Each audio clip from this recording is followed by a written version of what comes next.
Hello, everyone. Good morning, good evening, good night. If you're maybe where Banshee is right now, I'm very happy to be with him today after the U.S. Open. Hi, Vansh. How's going?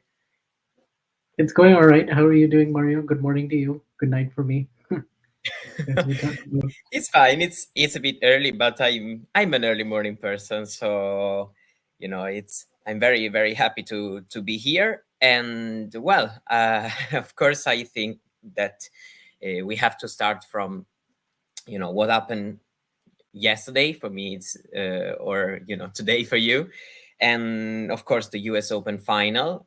We've seen Yannick Sinner winning his second Grand Slam title all this year, both on the hard courts. So many big stats. Of course, he wrote yesterday, not many players have been able to do so. He's the fourth since this tournament are both played on hard courts. He's already 9,000 points in the ATP race, so he's most likely going to finish the year with 10k, probably something like this. Yeah, just a comment. His season keeps going very strong. And what have you seen yesterday from him and this week, and what does it mean?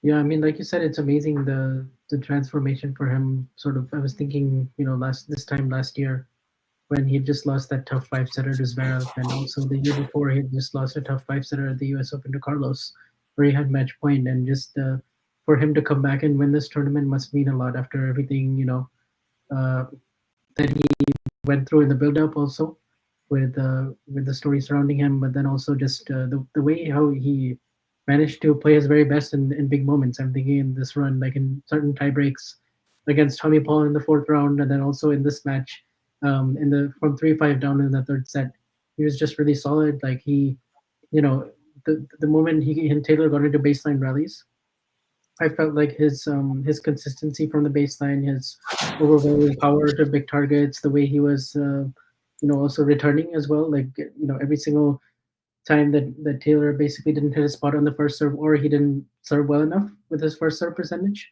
Sinner was just all over it and was just nailing returns, kind of like Djokovic does. Like just right at your feet, and then just overwhelming you with the baseline aggression. And he made very few unforced errors from the back of the court. I thought in those long extended rallies. And yeah, I felt like it was kind of dominant, even though Fritz was up a break in the third set, and he served so well in the second. But Sinner was just better in almost every department. So yeah, no, he completely deserved it, and he's been the best hardcourt player as well. Like he's only lost 4 matches since the start of Beijing on hardcourt, so 55-4, which is pretty elite, like winning over 90%.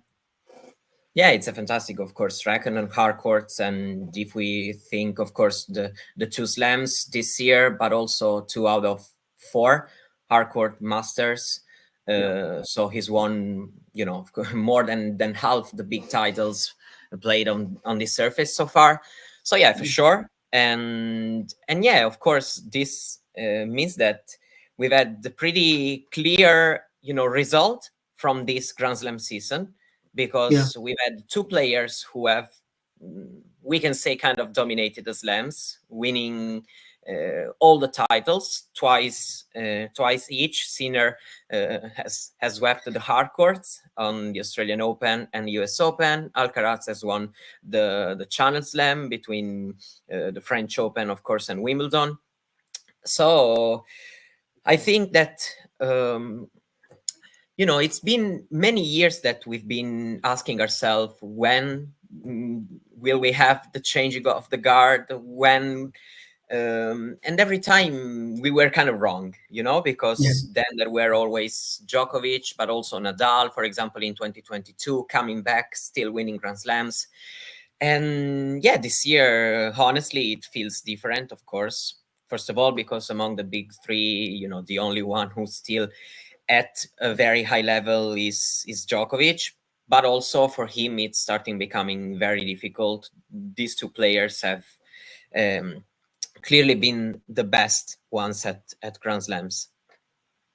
Yeah, that's very much in line with what I what I tweeted earlier today, because I was thinking the same thing that for so long we've been talking about the changing of the guard, but it hasn't really happened. Like even last year, when Alcaraz beat Djokovic in the Wimbledon final, Djokovic comes back and wins Cincinnati U.S. Open, ATP Finals, Paris, and it's just like you put that to bed completely. Like there's no changing of the guard. I'm still here. I'm still the guy. But then this year, aside from Olympic gold and Wimbledon final, he for the first time since 2002 we didn't have a big three winner slam. So I feel like because they split the four, and also because they feel like the clear one and two, even if I guess Zverev is a little bit ahead of Carlos right now in the race, but even so, just given that Carlos won two slams and Indian Wells and Yannick has won a bunch of other big titles, it feels like those are the two guys just kind of leading the generation. And look, I still think even if Djokovic comes back and wins another slam, this still is a very significant year that they won Yeah, all four, because I still think, like for instance, the changing of the guard match that everyone talked about in the early 2000s was like Federer and Sampras in Wimbledon. And it always gets talked about is like the passing of the baton, changing of the guard. But actually, Sampras came back and he won the US Open in 2002. And he didn't win any majors in 2001. But it was clear that, the rest of the young guys like Leighton and Murat Safin, and then eventually Roger in 2003, like Roddick as well, like they were yeah, all coming up and they were the guys to beat. So I think that's kind of the case right now with Sinner and Alcaraz. It also just feels like if one of them loses early, it still feels like the other guy is probably going to be able to sort of pick up the pieces and run away with the title, because they're together, they're just stronger. And then if one of them is still left, they feel like it still feels like they're the big favorite. yeah. Indeed, I mean, of course, we all know the race. We have Yannick Sinner, then there's Zverev and Alcaraz is third, but I think that there is kind of no doubt who have been the best two players this year. For me, after this slam, having both won two slams, I think that we can say that it's Sinner, Carlos second place maybe, and then the rest.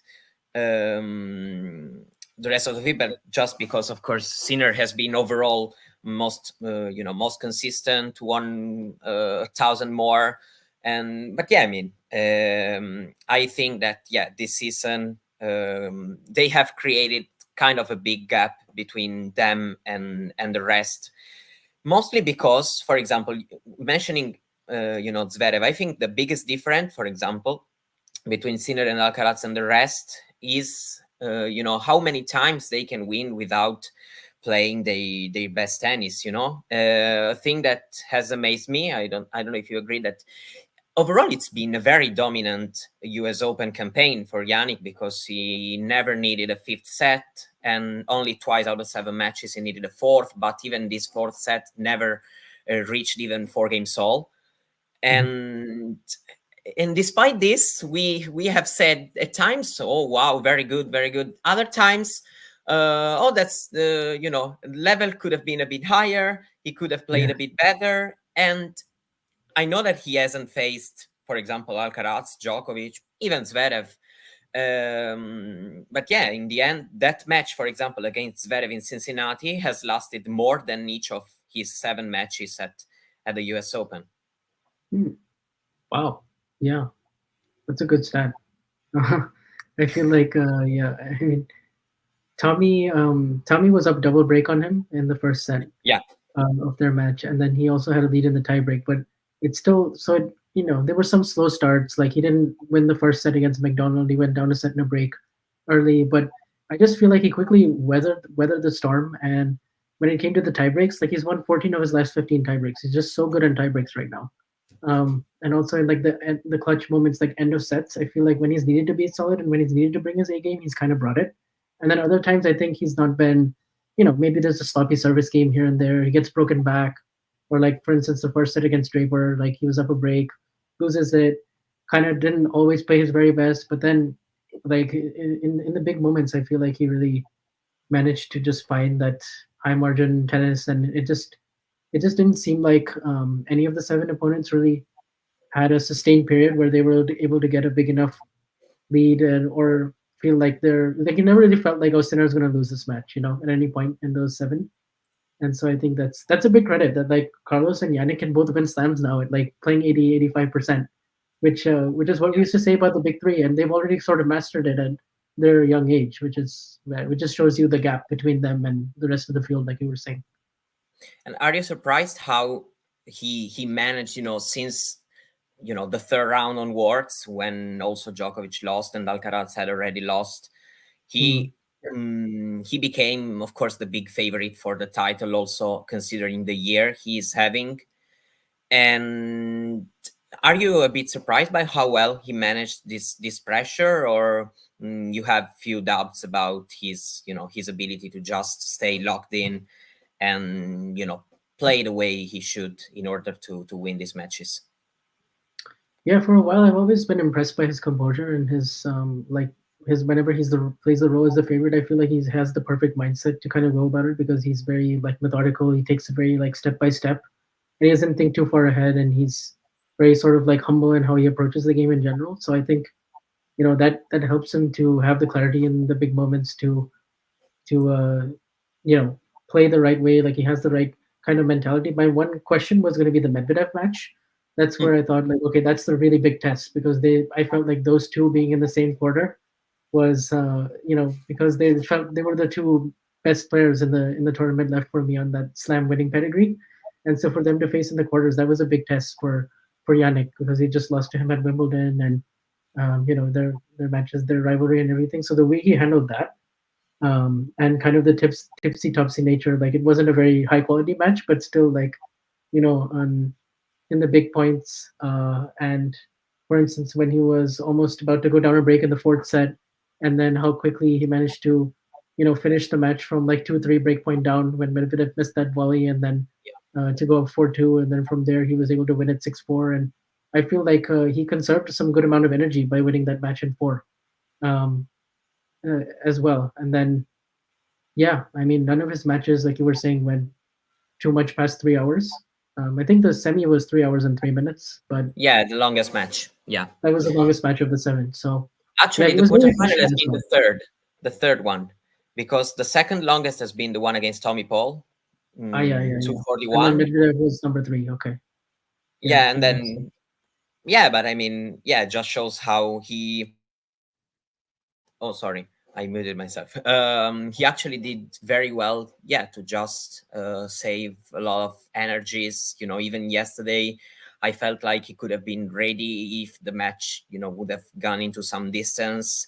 Mm. Um, yeah, just because the feeling was that he didn't need to use so many physical and even mental, I would say, energies. At least talking about the tennis on the court. um, but yeah, just to close this chapter about the champion, um, do you think this is kind of an answer also to the news that we have been having since the end of the Cincinnati tournament, about him just yeah, answering on the court? And and what do you think about all what happened since the news came out of course, the ITAA thing, and then 3 weeks later, him winning the US Open right after winning Cincinnati? How do you, I don't know, do you have any thought on this to say right now? Well, I think considering all the circumstances, he handled it like very, very maturely. Like the first press conference, he was asked continuously about it, and I thought handled it very like maturely and like with a lot of clarity. Like he wasn't shying away from answering the tough questions. So Mm, I think in some ways it was a relief for him to get it out there because it had been in his mind for the last 4 months, 5 months, and absolutely. he was asked about like other players as well. Like, are you thinking about your reputation and stuff like that? And he knows that there are some players that are going to support him, and then there's some, not to name any names, like who will have their own opinions. But I think, but only he and his team really know what happened, and this just the fact that they got it out in the open so quickly, and then the attention shifted more or less towards his tennis, even though this was still probably somewhere in the back of his mind. I think it actually allowed him to, yeah, just. I think it would have been harder for him, and at Wimbledon and Roland Garros, and the rest of the other tournaments, but just the fact that he was able to get it out and clear the air a little bit, like and then also he got rid of the physio, got rid of the physical trainer as well. So it kind of shows that he was able to separate the two and move on. And then, I think, yeah, I think it didn't really have any bearing on his performance because yeah, he Yeah, no, I kind of agree with you. I think that that's generally just my point of view. Of course, I think that we kind of had, you know I didn't have many doubts actually even before this tournament, but I think we got kind of um, an answer about his tennis level and his status of a great champion a bit regardless of the news and everything. And in my opinion, it's still, I wouldn't really throw anything, at him, because if we have some things to say, some question to ask, I don't think it really is about him as an athlete, yeah and the feeling I had, of course, reading and then also watching and knowing some things and doing some research. As soon as nothing else, of course, comes out, I think that we can at least, I am pretty much sure about him as a player and as a person. Maybe I will be wrong in the future, but so far that's what I think. And yeah, maybe, of course, some question to be made about the institutions and other stuff. But I don't think it should really um, allow us to throw too much at him, because yeah, I think he gave just a good answer on the court, but also off the court, because I am really liking how he's carrying himself. yeah Also in interviews and everything, he didn't play the victim role, but at the same time he just tried his best to, of course, until he can, to clarify and to try to to open himself and his art. And yeah, that's my pretty much my opinion right now.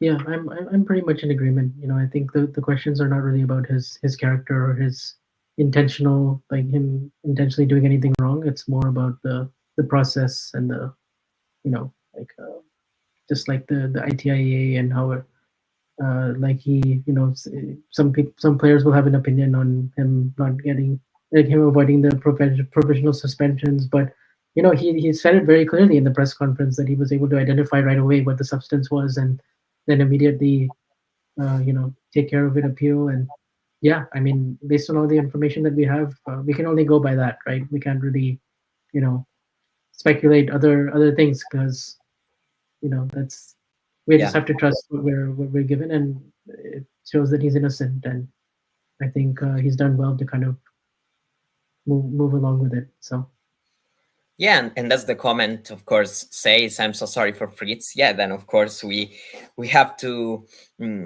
switch character. We have to talk about the runner-up, Taylor yeah, Fritz. Fantastic fortnight for him.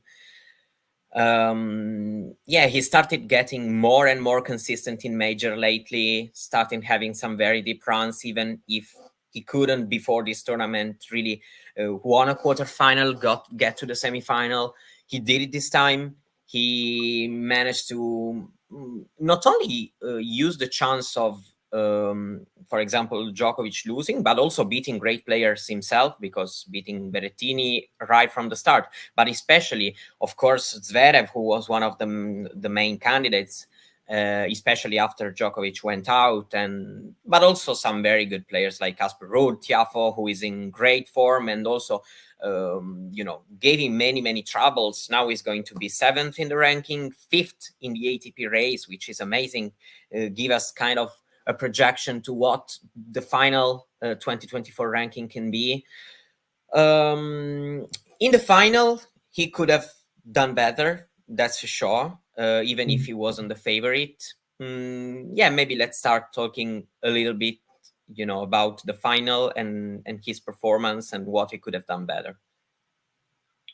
Yeah, I mean, like you said, it was a great tournament, like for him to break the quarterfinal barrier, but also win the semi, where he had a lot of pressure because he had the 6-1 head-to-head, and he was kind of the guy still you were looking at as the favorite, even though Tiafoe in New York he always elevates in Arthur Ashe and with the crowd and everything. So for him, we were kind of looking at those intangibles as a possibility, but the fact that he was able to outlast him, and then how good also he moved throughout the whole tournament, and his athleticism, movement, like some of the things that used to hold him back, he's actually stealing a few more points from that, and um, he's improving that part of his game, so that's taken him to the next level. As far as the final, I think he could have served better in the first set. That's for sure. I think 38% first serves is very low against a quality returner and baseliner like Yannick.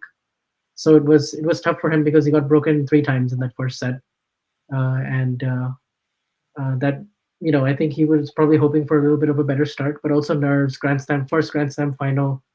Um, so I think maybe that had something to do with it. And then in the second set, he actually served amazing. He went from 38 to 78. So it was like, wow, he's holding and he's winning, getting a lot of unreturned serves, and he's not getting into those longer baseline rallies, which obviously favor center. But then at 5-4, Yannick did something really smart, which is he went back on his return of serve, and then he knew that Fritz, one of the still the area that I think he can get better at is the transition game, and coming forward and being more confident at the net in the volleys, because I actually think throughout the whole tournament his numbers at the net were decent. Like he was volleying pretty well against Tiafoe Yeah. in terms of net points won, in terms of he was actually hitting some really good volleys, and he was when he has time and when he's not that rushed and it's not being hit that hard at him, I think he can actually like pull it off somewhat decently. I mean, he's a little bit awkward when he has to come and try to get drop shots and win some of those cat and mouse points. Still with his like it's not the strongest part of his game, but I think we did see, for example, that even though he's improved his movement and everything, this was just a whole other level in terms of when Sinner was pushing the corners, he was able to get so much more on his ball and rush Taylor. Whereas, yeah, so I think that was the really hard thing, is that when Sinner moved back with his return of serve, like Fritz, because he's not that confident in the forecourt, he couldn't really finish points against Sinner's defense and speed. And so I think that hurt him in the first couple of sets, along with the poor serving in the first. But then in the third, he started to get some things going. He, also did very well to save the 2 break points. Sinner's first serve percentage dropped a little bit, so that definitely helped Fritz get into some more. You could be more aggressive on second serve returns, for instance.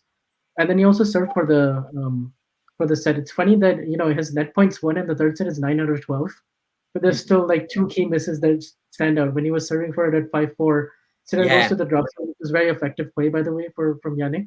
But Fritz would get there, and then he had that volley on the top of the net, but he swung at it instead of blocking it. So I think Yeah. then 5-all, and then 5-6, 15-30, he misses the swing volley to set up the match points for Sinner. So that right there is 2 of the points out of the 12 that he, or out of the three, 2 out of the 3 that he lost the net in the third set. But I was kind of looking at it coming in, and I was thinking like, I can see Fritz having a really good serving set and maybe pushing it to 4 sets, but I was having a tough time in my head trying to see, what else is he better at than what else does he have over Sinner in terms of like individual strengths, and there wasn't really anything that I came up with apart from sometimes a bigger first serve.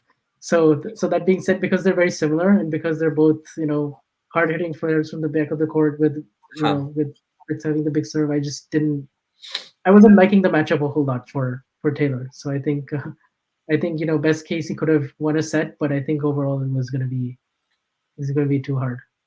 Yeah, no, for me there are just a little bit of regrets. For example, you mentioned very well the first serve percentage he got in the second set, which has been Yeah, very high. But for example, in the 4-5 game, he missed 4, yeah, and yeah, yeah, so you serving so well. Of course, Sinner did great, because I think like in the first set Fritz was serving poor, and so Sinner didn't need to adjust anything on return. yeah, And at the beginning of the second set, Yannick was a little bit, let's say, unprepared, and Sinner serving very well, but Yannick's starting facing a very different situation because, of course, the serving stats for Fritz starting getting better and better, and Sinner had the 3 games where he kind of didn't really manage to to read the serve really well, to just do anything on return, of course, also due to credit to Taylor for serving so well.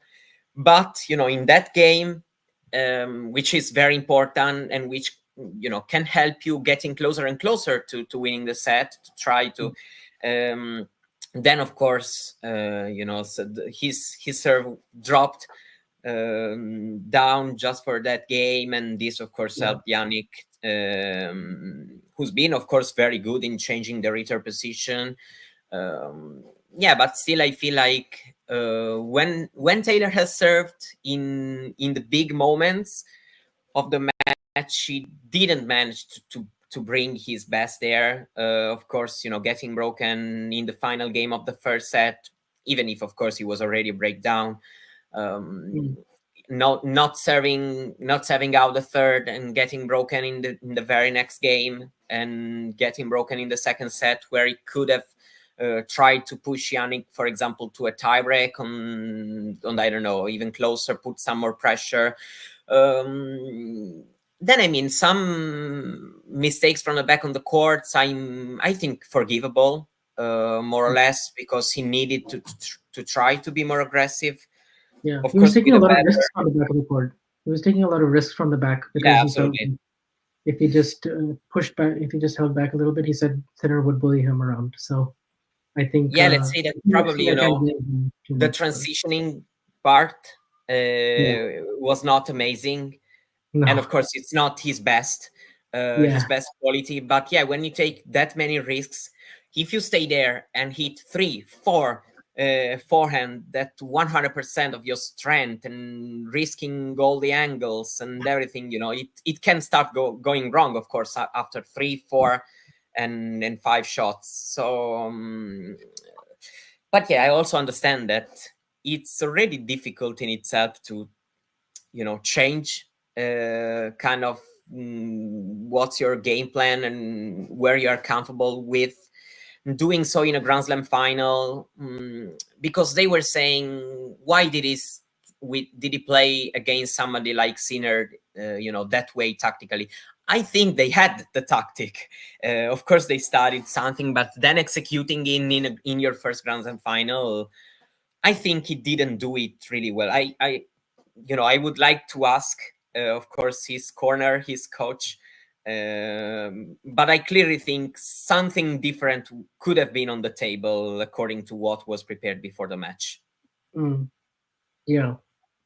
I think obviously the if he doesn't hit a good enough approach and he comes in, um, maybe he's scared of that. Yeah, Maybe absolutely. it's just a fear in his mind because I feel like the rest of the opponents, they didn't have the pace that Yannick has off of both wings, and they didn't have the ability that he has with the passing shots. So he maybe felt like I could go out of my comfort zone, but then the score might have been worse than what it was. So I feel like he might that's like the one missing thing I still feel like in his art, in his overall completion as a player, because he has improved this movement laterally. He has improved his overall defense, athleticism, and all of that. But if he can get this transition game down, even 10%, 15% better, and really max out in that area, then I feel like he could have more chances to make more deep runs and majors, and maybe put himself in one more final. Maybe, I don't know. So basically, we have this interesting question. Probably more or less you have answered. Is a slam Yeah. final Fritz sailing, or do you think he will never get into this position again? Maybe I'll start on this because I have to say that I have huge respect for Taylor as a player, and I think he's actually constantly developing. I remember 3 4 years ago watching him. He was a totally different player. I mean, of course, some characteristics are still the same. But for example, right now I consider, for example, the level he can express on the backhand side, very, very, very good. I don't think it is, you know, a real weakness, something you can really, you know, throw at him anything on the backhand side and you most likely will win the rally. Absolutely not. And this is a very, very big improvement he got. And then, I mean, maybe not you know, not enough to win a Grand Slam final against Sinner, but even that transitioning game that we have mentioned, which is still not great, it can still be improved. But I'm pretty sure he's doing better than he used to do before. And he's a great worker, so with very, very good qualities. And the tennis, you know, when you, for example, can beat somebody like Zverev with Taylor's game style, it's a big thing in my opinion, because, you know, you would think that it's kind of a similar matchup than the one against Sinner, for example, more or less, you know, considering of course, Sinner, Zverev is not maybe as good as Yannick in transitioning from defense to attack position. And so this, you know, of course, doesn't help Taylor in the matchup against Yannick. But yeah, I would say that I'm not 100% sure he will be back into a Grand Slam final. But at the same time, I think he will have some chances. He got consistent in majors, constantly reaching quarterfinals and beating top opposition. He got 4 top 10 wins this year in majors. So it's also possible. Of course, it will depend by a lot of things. But I think that we're number 7, for example. He is right now at number 7. He's a position in the ranking which I feel like it's suitable for him. I don't think he doesn't deserve to be inside the top 10. Yeah, I agree. Like, I mean, his slam results since last year's U.S. Open until now is very good.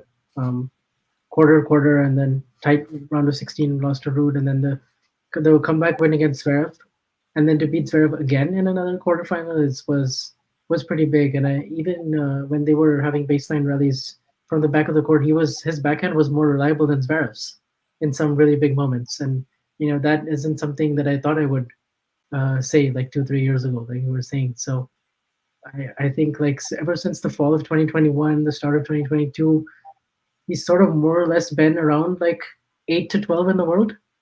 And then now he's broken this quarterfinal barrier. So I do think if, for example, one of Alcaraz and or lose, if like for instance, like also Djokovic, like if something were to happen like that, and and he doesn't have to face like Novak in the quarters or Alcaraz or Sinner in the quarters, then I feel like why not him? Like he can maybe do this more than once like he did right now, and he's only 26, so I still feel like he has 2, 3, 4 good years. Like his window is still there, and he can more or less compete in 3 of the 4 slams pretty well. And even on clay, like he was making Masters semifinals the last couple of years. So I think yeah, number 7 feels right, and so does number 5 in the race. Yeah, absolutely. So of course, it's very tight. They're all kind of there in the race. So yeah, we'll see how he will manage to end this year. But of course, he's in a great position to fly to Turin. Would be fantastic because he's been to Turin, in 2022 already. Last year, even if as an alternate, he can be back definitely this year. So getting an amazing consistency at the top of the game. And I think we tend to overlook these things. Not everybody is born as Novak Djokovic, but even Yannick Sinner or Carlos Alcaraz. So yeah, I would say that these numbers, should not be overlooked, and it's really something very good that is building. And yeah, of course, I think that we have also to mention the 2 biggest, I think, deceptions for this tournament. They've had a great summer, of course, winning, especially Carlos, winning French Open, winning Wimbledon, the silver medal at the Olympics, and Djokovic winning the Olympics, which was probably his biggest goal because already holder of the Grand Slam record and every big title in tennis. This was the only one that he had never won. Um, but yeah, even if the speech is very different for both of them, because Carlos has won 2 slams this year, Djokovic is at, he's, let's say, worst, of course, Grand Slam season in a while. Yeah, do you think how the Olympics have, of course, been a factor in all this? It's not usual, I have to say, to see the Olympic medalist going out so early in the tournament. It's been the first time since 2004 this has happened. But yeah, I think, of course, this could have played a role. They never looked like themselves on the court in this US Open, especially, of course, Carlos in that bad defeat against Van der Zandschool. Yeah, Carlos, the last three matches he's played just hasn't looked himself against Monfils and then even against Lee too, and then in the second round. I mean, it just seemed like burnout and just lack of any kind of yeah, like I don't want to say plan B, but it didn't seem like his usual fighting spark was there, in the match, and it didn't uh, it didn't inspire you with any kind of confidence that he was like mentally ready to compete. And I think it was too much. I think maybe yeah, maybe the hangover from such a tight loss in the Olympic final, but also just um like he never felt right to me against like mentally against One Piece, and then also the performance against Botic. Um, yeah, it was kind of all over the place from him, but a lot of mistakes from the back of the court. Botic also played like an unbelievable match, so that was part of it too. Absolutely.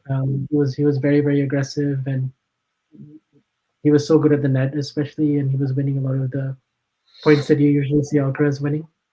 And there wasn't that sense of stability in Carlos's usual um, disposition, but also just the way he was, you know, playing at times without really a strategy. And I just didn't think. It just seemed like he needs like a reset, a break, and then just like Yeah, come back, refreshed. And then for Novak, I think it was a little more predictable, just because he put so much into that gold medal, and yeah, that's I right. don't know where his motivation was at in the weeks leading up to the Open. I think when the U.S. Open started, he was giving it his all and he was competing pretty well. But even he didn't look physically, physically and mentally 100% like he was going to contend for the title Yeah, in the first couple of rounds as well. He didn't look very convincing in the Jera match, and then also in the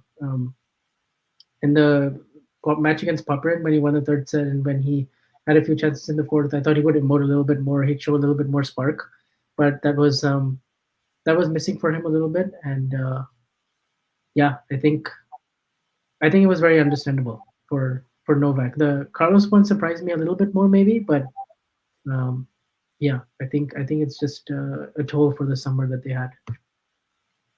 yeah. I think for Carlos, for example, we can look at this.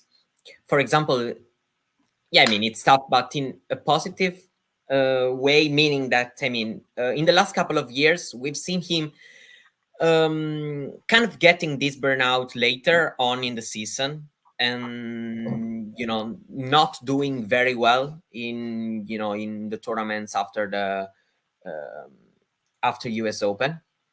Why? Maybe, who knows, this year, having had a bad US swing, losing early in Cincinnati and doing the same in New York, maybe, who knows, this will help him getting highest motivation, trying to getting better, and having good results in the post US Open swing. I think it's possible to see it. Yeah, Yeah, for Novak, I pretty much agree with you on this. I think the emotional toll of this gold medal, in of course, nowadays, being 37 and also having some very tough rivals now, it needs, of course, to be 100% to or very close to it, of course, to win these big titles, that's for sure. And it was very difficult, I mean, for him, considering everything, what it meant, and of course, the celebrations, before, I was already kind of, doubting a little bit, like asking myself, will he be 100% ready for another Grand Slam campaign after all this? Because for him it's been very, very huge. And so yeah, let's just see. But I won't draw any big conclusion. I mean, for sure it's become more and more difficult for him to win Grand Slams. That's for sure. But yeah, I think that in the summer he still proved that he can still be a good presence at the top of the game. So I think we have to see at least another one like this to draw big conclusions. Yeah, I think he made it very clear that his priorities now are just playing for his country and the majors.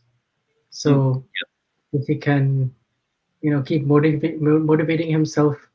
The thing also is that he has so much experience that he can kind of work his way into majors, Yeah. but with his age and with the other rivals, I wonder if not playing any tournaments and then straight up playing the major is going to be is might be asking a lot now. But if he can, yeah, Yeah, get that this is a 100% good question. locked in thing. Oh yeah, Will he will he make make the the ATP ATP finals? finals? He is He's ninth. number 9 right now. Okay. Yeah, he's ninth right now, 100 and something points below Deminor, who is eighth. I mean, my answer is it kind of depends by himself, Yeah, it depends how much he wants it, right? and how How much much he you. wants Yeah, it. exactly. Yeah. From my point of view, I think he would really like to do it. For example, there is a 250 tournaments in Belgrade the week after Paris. And I Yeah. was questioning, will he skip Paris to play in Belgrade, like, for example, he did with Madrid in 2022, I think? Well, the answer he gave is no. 2021, sorry, more or less. The answer I gave is no. He won't play this year that tournament. Serbian media are saying that he won't Oh, okay. play this home tournament this year. So probably this tells me that he wants to be there. And of course, I mean, even if he already won 7 times, so maybe it's not even one of his biggest priorities. But I feel like it's still an elite tournament. The best 8 players in the world are there, and I think he would love to be there. So I'm pretty much confident that he will try his best. And with 2 hardcourt masters still to go into tournaments he won so many times, Yeah. my idea is that he will make it. I think yes as well, and also his performance the last couple of years has been really good in that tournament. Yeah, I'm also just thinking back to the semifinal and final he played last year, which was just absolutely. almost close to tennis perfection almost as you can get. So, and also the court speed, super fast. Like with Yeah, his style of play now, as he's gotten older, I think he can not only make the tournament but actually go like do pretty well and maybe even win it. Like it wouldn't surprise me. So yeah, yeah, same here actually. Same yeah, here. And yeah, and I think another topic, of course, um it's we've seen Zverev and Medvedev in this tournament. Of mm, course, very different thing for them because Medvedev has reached the main goals of a professional tennis players. He yeah. ticked those boxes. He won a slam. He's become number 1. So he, but yet, still, I was expecting a little bit more in the match Mm. against Sinner. Yeah, me too. And this year, I mean, it's difficult to judge his season because in slams he's been actually very consistent. I would say he's had a very good Grand Slam season overall, even if without a big peak. But yeah, no titles this year, but still some good wins. For example, against Zverev himself at the Australian Open, Sinner at Wimbledon. But yeah, I have to admit to you that he's a player I'm struggling right now to have a clear opinion regarding his season. I still think he's probably a little bit not great because of course, even winning a title, even if not the biggest one, would have helped in getting, bigger judgment. Um, but yeah, Yeah, I really don't know. I was expecting a bit more. Yeah, I have to be honest. I was definitely expecting a bit more than the performance against Sinner for sure. I know he lost early to Fokina, and um, he lost early in both tournaments, so Yeah, that wasn't ideal for Fokina and the Hechka. And he was also coming from the Olympics, and he was talking about how the surface changed for him. It takes him a while to get back used to the hard courts, even though he's very comfortable on it, obviously. But during the U.S. Open, the first week, I know it wasn't like amazing competition, but he was still like beating everybody very convincingly, and I still kind of thought like, okay, he's not serving that great, but he's playing very well from the baseline, and he's returning really well. And it's the U.S. Open where he's historically done his best work. From 2019, it's taken really elite performances to beat him there for the yeah, most part. So I was feeling like coming into the Sinner match, it was going to be very tight between them. They were going to have close sets. It was going to be potentially maybe the match of the tournament. I had really high expectations. So when I was watching that quarterfinal, I was like, just it was a big letdown because the first two sets, the way they never played their best at the same time, how quickly the third set ran away from Medvedev after he had all the momentum. I thought, okay, like fourth set, the first 5 or 6 games they were playing, the quality got better. They were playing pretty good at the same time. But I felt like Medvedev meekly kind of went away after that backhand volley miss, yeah. and he never was able to find that consistency, and he made 15 unforced errors off the backhand and only one winner, and that's Yeah, not I like actually him. think Um, even from Sinner's best two performances, I think both considering the level and the quality of the opponent, I think have been against Paul and Fritz, honestly. oh, yeah, yeah, yeah, I agree, 100%. Against Draper, I'm not really getting too much into consideration because also the conditions were kind of unhuman.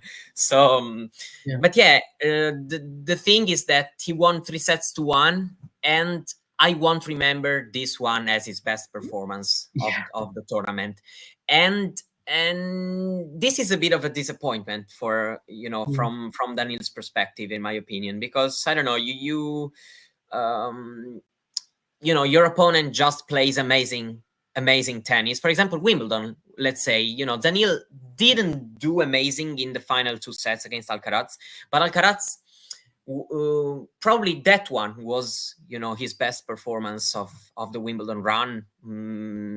Maybe also the final, but yeah, I mean, his level was incredibly high, while Yannick, probably between fourth round, quarterfinal, and the final, that was kind of the least good performance mm, of him, in my opinion. yeah, And hey, I mean, I don't know. The other thing is that, yeah, it may seem a big chance, for Daniil, but at the same time, after watching that match, I'm a bit like, I'm not 110% sure that he would have also won the semifinal and the final. In my opinion, Fritz, for example, could have had his chances if Daniil, didn't start playing at his very best level again. yeah. I kind of feel like Medvedev is in a little bit of an enigma in terms of how he's supposed to play these top players right now, because he kind of like when he hit himself out of the match in Miami, for instance, by trying to be overly offensive, and he kind of forgot what makes him really good as a player. And like the first two sets of the Australian Open, he played this way, and I was like, wow, if he can play this close to the baseline Yeah, and play absolutely. this offensively, it doesn't seem super highly sustainable. But if he can do this more often and start the match that way, maybe he can, maybe he and Yannick can go back and forth a little bit more. And then in the second set, I saw him adjust his return position. I saw that him get way more offensive. We saw Sinner's level obviously drop. It wasn't very convincing from him in the second set, but I kind of feel like he didn't stick to that strategy, and he was kind of caught in between the two, like of trading Yeah, with Yannick from the back of the court and trying to outlast him, but also trying to take the ball really early and be offensive. Like he was kind of not really sure which one to do, and like that hesitation, like that sort of mm, mental kind of block that he's had against some of these top players. Also, given his technique and his style, tough for him to find the right balance right now between the two. I kind of feel like he's like stuck over there. So I don't know Yeah, if yeah. he It's a bit of a shame needs because to I win a still title. think. Like I to tell you to be very honest, I was a little surprised that he played the Olympics. I Oh thought he yeah, would okay. have, I thought Yeah, maybe he would have I wanted remember to. you saying it. I thought he would have maybe put all of his eggs in the hard court basket and try to do like what a Sabalenka type did. I know Sabalenka missed Wimbledon, but I thought he would like really target it in a big way. But Mm. also I understand Olympics. You're getting older. You don't know if you'll play it again in 4 years. Yeah, All of that. I'm not. I understand his decision, but I kind of was. Yeah, I was expecting a little more than what he ended up doing. So I don't yeah, know. absolutely. Maybe Um, he is also not really playing many smaller tournaments. So he is only playing like 500s and 1000s and the biggest tournaments. And right now yeah, it seems strange to think he hasn't won a title since Rome of last year. So it's been almost like 17 months now, and that's before that he had won five titles to start 2023, and it's like yeah, he's still like you said, pretty good slam year, like fifth in the race or fourth in the race, right? Fourth? fourth in the No, race because he's he's still ahead of fourth. Fourth. Novak, of He's ahead course. of Fritz, but Yeah, yeah, yeah. Yeah, um, I'm saying ahead of yeah, Novak because Novak is, ahead of him in the ranking, but of course in the yeah, race. I mean, I still think he's the guy who can getting the closest right now, as things stand now, to a yeah, major title between, let's say, the yeah. others. I have very, If we're very talking about the rest of the field, then I still think Medvedev is like at the top of absolutely, the list. yeah, Um, absolutely. I tend to agree with I would say even ahead of Zverev, even though Zverev's had a better year. Like Zverev just Zverev has has had a more better start year, no issues. doubt about this. Um, But because of course he also got a master, he's been a bit yeah, more consistent than Daniil. But I also have few doubts about this. yeah. I think Daniil is still the guy I'm looking at as the most likely one to um, you I, know, because for you example, know, also to take advantage of a nice draw, but also to challenge these guys if in a yeah, good day. We've seen it happening, even if he's right now losing kind of most of the matches he plays against them. But we've seen him getting some wins in majors. Win against Carlos last year at the US Open, Sinner at Wimbledon. So. Yeah, especially as long it doesn't maybe have to face them back to back to back. mm, And yeah, but yeah, I agree with you in this, and I think this also gives a kind of an assist to for me.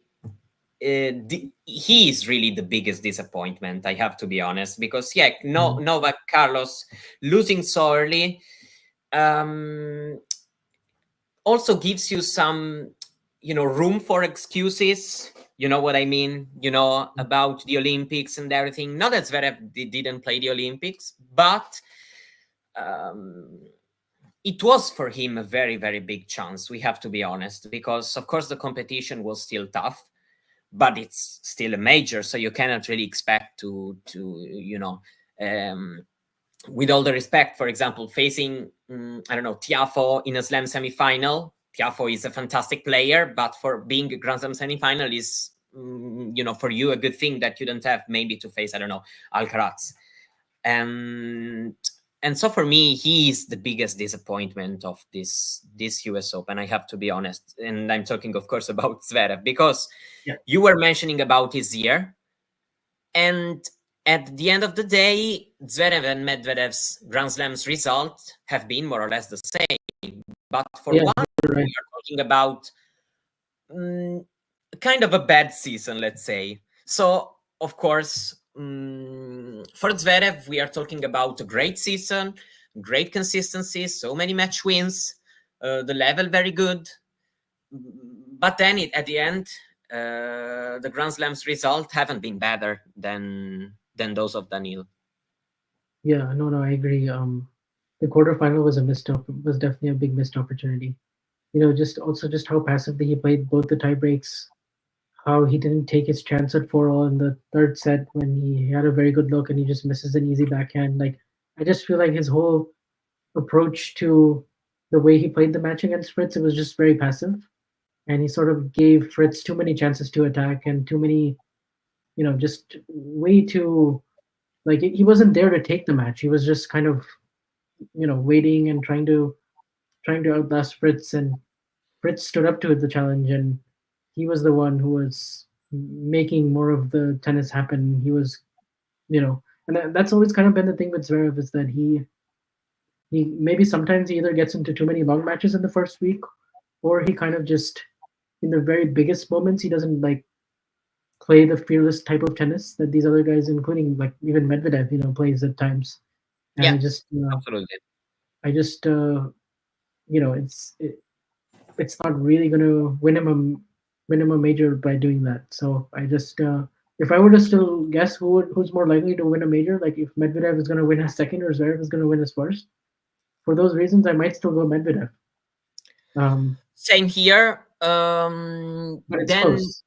But yeah, the only thing is maybe the French Open right now feels like a little bit of a door open for yeah, Zverev, given that, of course, for example, Sinner plays very well on clay, but maybe he's not the hardcourt type of Sinner. Alcaraz won this year, but without dominating, and yeah, playing the best tennis of his life. Of course, both had kind of a difficult build up to the French Open. So, uh, but yeah, that's probably the only reason why I still think Zverev can have some chance, because that's a but good I bet. would say outside of the French Open, I'm not really trusting him to win a major, and I would agree with going with Daniil. I think for the other three slams, I would say that Daniil is the most likely one to between the two to come out on top. Probably French Open is the only one where I would give Zverev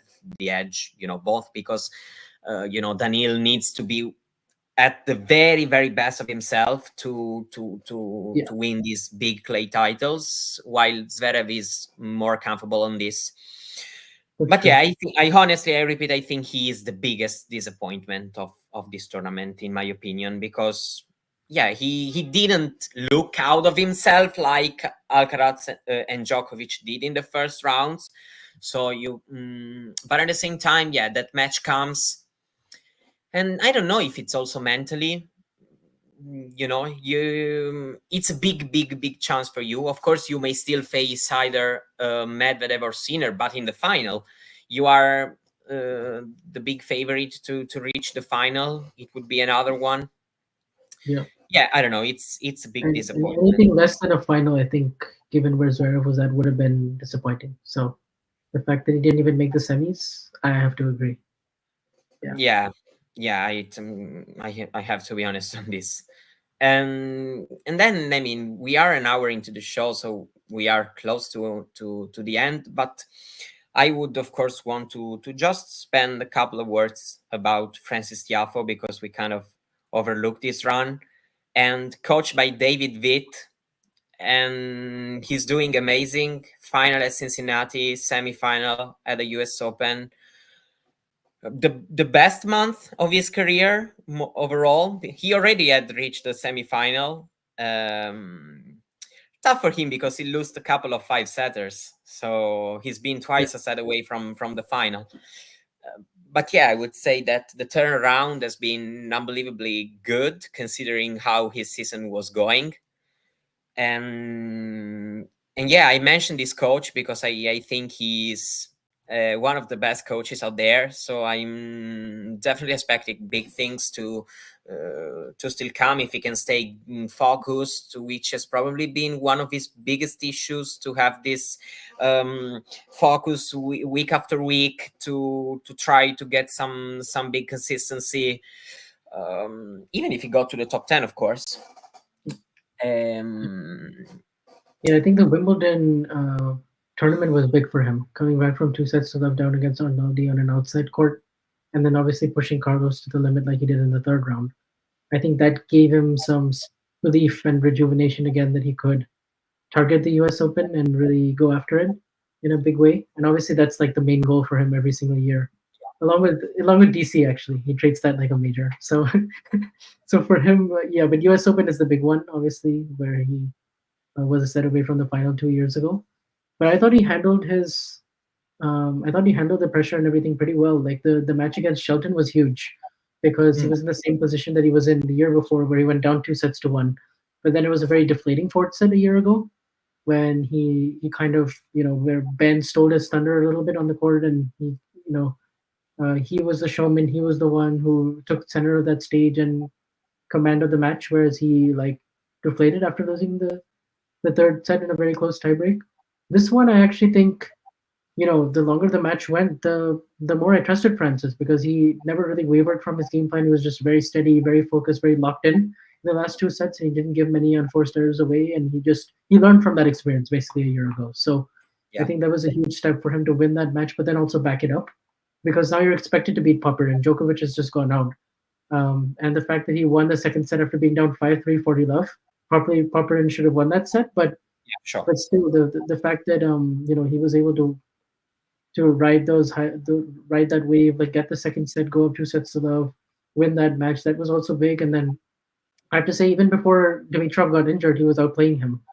Uh, when before the injury happened. So and then also in the semifinals against Fritz, he was outplaying Fritz for most of it, up until 4-5, 40-15, and then in the fourth, and then his legs and his I think the nerves of being so close to the major final and everything, it seemed very psychological, like what happened to him there physically. And he but what I liked is that he said that I'm going to learn from this, and I'm going to target the Asian swing, and I'm going to properly play those tournaments like very seriously and try to bring that consistency more often. I think David Witt is a very good addition to his team, because yeah, he's kind of a no nonsense type of guy, but also somebody who can be very frank with Francis and just kind of understands him, I think, really well as a player. He obviously worked really well with Venus Williams and Pegula for over 5 years, and I think I think that seems like a good fit so far. Um, they seem to be doing really well, and then yeah, I think the hope for Francis is that you see more week to week consistency, and Yeah, it's not just absolutely. North American swing, because his breakthrough was in Australia. At the Australian Open in 2019, he makes the quarters. So I don't see why he can't replicate this at a few more tournaments at least. Yeah, Australian, for sure. instance, it will probably be different in terms of the vibe and crowd, but it can't be that different. Like I think he's Yeah, capable of you know being more consistent than he has been. Like the first half of the year he was not himself. Like yeah, 15 or absolutely. 16 No doubt. is very Even very in the matches, very good. regardless of how many matches won and lost, just watching him, of course. Yeah, And I yeah, have just one last question for you before wrapping this up. This has been a big major for American tennis, US tennis. Um, yeah, one of the best, of course, in a while, especially on the men's side, yeah, because of course on the women's side, there's been another kind of story for sure. yeah. How satisfied are you with this, and how much do you think some things can be done in a better way also from the federation? I've known there's been some complaints. Some players have met the federation, the USTA, during the US Open, asking about some cutting to budget around players development. These are the news that are around the air. Do you have any opinion on that? Do so how much do you are kind of satisfied, but maybe at the same time, you think some things can be done in a better way from the world system? Yeah, I think the positive thing is that we made a big breakthrough in terms of like an American man reached the final, because that hadn't happened in Yeah, over 15 years. So that was a big breakthrough, and it felt fitting that it was Fritz because he's kind of been the leader of absolutely, no American doubt. men's tennis for the last 3 years. And the other guys had a major semifinal before he did, but he was the first to get inside the top 10, top five. He's been the most consistent. So the fact that he gets to the final, I think is I think it just makes sense that he was the guy. And then yeah, the rest of the players, like we more or less know they're in between 10 and 20 in the world, and that wasn't the case like 3 years ago. There was no American inside the top 30. So I think from that standpoint, the group is good because when they see Taylor doing it, then they feel like, okay, I can do it too, and they push each other. So that I think is that healthy rivalry and competition is good for that group.